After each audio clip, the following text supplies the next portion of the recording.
ಮಂಡ್ಯ ತಾಲೂಕಿನ ಕಿಲಾರ ಹಾಗೂ ಆಲಕೆರೆ ಗ್ರಾಮದಲ್ಲಿ 1,80,00,000 ರೂಪಾಯಿ ವೆಚ್ಚದ ಅಭಿವೃದ್ಧಿ ಕಾಮಗಾರಿಗಳಿಗೆ ಮಂಡ್ಯ ಶಾಸಕ ಗಣಿಗ ರವಿಕುಮಾರ್ ಚಾಲನೆ ನೀಡಿದರು. ಮಂಡ್ಯ ತಾಲೂಕಿನ ಆಲಕೆರೆ ಗ್ರಾಮದಲ್ಲಿ ಇತಿಹಾಸ ಪ್ರಸಿದ್ಧ ಶ್ರೀ ವೀರಭದ್ರೇಶ್ವರ ಸ್ವಾಮಿಯ ಕೊಂಡೋತ್ಸವ ಕಾರ್ಯಕ್ರಮವು ಮೇ ತಿಂಗಳಿನಲ್ಲಿ ನಡೆಯುತ್ತಿರುವುದರಿಂದ ಅಭಿವೃದ್ಧಿ ಕಾಮಗಾರಿಗಳನ್ನು ಕೈಗೊಳ್ಳಲಾಗಿದೆ ಎಂದು ಶಾಸಕ ರವಿಕುಮಾರ್ ತಿಳಿಸಿದರು. ಹಾಲ್ಕೆರೆ ಗ್ರಾಮದ ವೀರಭದ್ರೇಶ್ವರ ಸ್ವಾಮಿ ಕೊಂಡೋತ್ಸವವನ್ನು ನೋಡಲು ರಾಜ್ಯದಾದ್ಯಂತ ಲಕ್ಷಾಂತರ ಜನರು ಆಗಮಿಸುತ್ತಾರೆ. ಆದ್ದರಿಂದ ಸರ್ಕಾರದಿಂದ ವಿಶೇಷ ಅನುದಾನವನ್ನು ಬಿಡುಗಡೆ ಮಾಡಲಾಗಿದೆ. ಸ್ವಾಮಿಯ ವಿಜೃಂಭಣೆಯಿಂದ ನಡೆಯಲಿದೆ ಎಂದು ಇದುವರೆಗೂ 2.5 ಕೋಟಿ ಕೊಟ್ಟಿರುವ ವೆಚ್ಚದ ಅಭಿವೃದ್ಧಿ ಕಾಮಗಾರಿಗಳನ್ನು ಕೈಗೊಳ್ಳಲಾಗಿದೆ ಎಂದು ಈ ಸಂದರ್ಭದಲ್ಲಿ ಕಿಲಾರ ಆಲಕೆರೆ ಗ್ರಾಮದ ಪಂಚಾಯಿತಿ ಅಧ್ಯಕ್ಷರು, ಸದಸ್ಯರು, ಮುಖಂಡರು ತಿಳಿಸಿದ್ದಾರೆ. Girish, NKS TV 4 news, Mandya.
Prem ಸಿಕ್ಲಿ ಅಂತ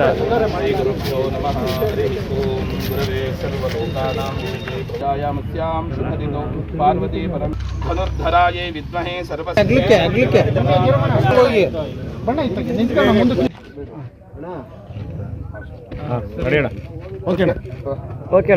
ಓಂ ಧ್ರುವಂತೆ ರಾಜ ವರುಣೋ ಧ್ರುವಂ ಬೃಹಸ್ಪತಿ ಧ್ರುವಂ ಪಾರ್ವತಿ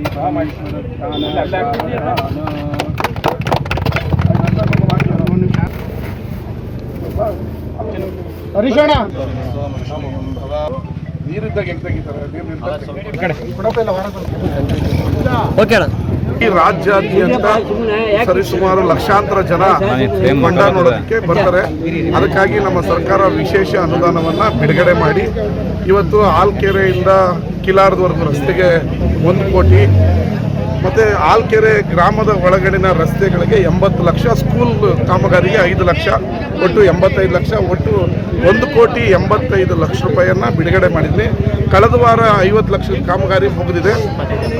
ಒಟ್ಟು 75 ಲಕ್ಷ, ಈಗ 85, ಒಟ್ಟು 2,60,00,000 ವೀರಭದ್ರೇಶ್ವರ ಸ್ವಾಮಿಯ ಹಬ್ಬ ಏನಿದೆ, ರಾಜ್ಯದಲ್ಲೇ ನಂಬರ್ 1 ಕೊಂಡ ಅಂತ ಏನು ಕರೀತಾರೆ, ಆ ಸ್ವಾಮಿಯ ಉತ್ಸವ ವಿಜೃಂಭಣೆಯಿಂದ ನಡೀಲಿ ಅಂತೇಳಿ ಸಕಲ ಸಿದ್ಧತೆಯನ್ನು ತಾಲೂಕು ಆಡಳಿತ ಮಾಡ್ಕೊಳ್ತಿದೆ. ಅದರ ಮುಂದುವರೆದ ಭಾಗವಾಗಿ ರಸ್ತೆ ಕಾಮಗಾರಿನ ಮಾಡ್ತಾ ಇದ್ದೀವಿ.